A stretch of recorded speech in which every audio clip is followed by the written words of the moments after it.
Hi everyone, I hope you are doing well. Today we'll talk about how to fix or how to solve the problem of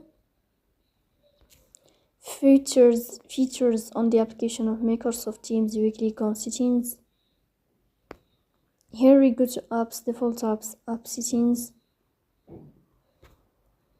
And above here we search about Microsoft Teams and you click. In this page of app info you will go to first stop and you will click OK. Here you will enter to storage. Then we click on clear cache. In the end you will turn off your phone and you will wait a moment to restart your phone again to fix that problem. So please don't forget to support us by like and subscribe. See you next time and thank you for your watching and your attention.